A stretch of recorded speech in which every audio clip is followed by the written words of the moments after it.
Have you been mixing in super mono and not realize it? Let me show you something you might not have considered. Chris Lord Alge brought this up, and it makes a lot of sense.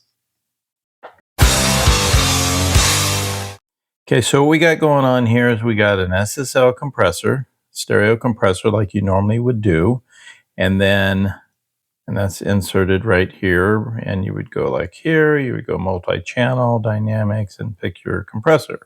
That's a normal stereo compressor that most people would do. And this one here is the same compressor, but it's in multi-mono. And by doing that, you go here, you go multi-mono, and essentially that makes it two compressors. The same exact compressor, but it's two individual compressors. And if you leave this in link like this here, that's essentially going to do the same thing as this one does. It's going to be a stereo compressor, meaning both sides of your mix is going to go to the compressor, and the compressor is going to respond to everything the same way. When you use multi-mono, and you need to, when you do make it multi-mono, you need to uncheck this link so they work as independents. And if you see, when I uncheck that, you'll see a dot here and a dot here. That's showing you the independence of the compressors.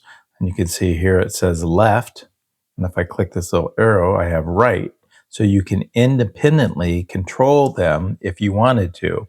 Now I leave them the same, but the idea of having two instead of just one across the stereo bus is when you have one just on the stereo bus, like right here, what happens is everything in your mix hits the compressor at the same time, making it more like a mono sound, as opposed to when you have two independent compressors. Essentially it'll be like this, a left and a right. Everything in the left side of your mix from the center to the left side is going to affect only one compressor, and the same thing with the right.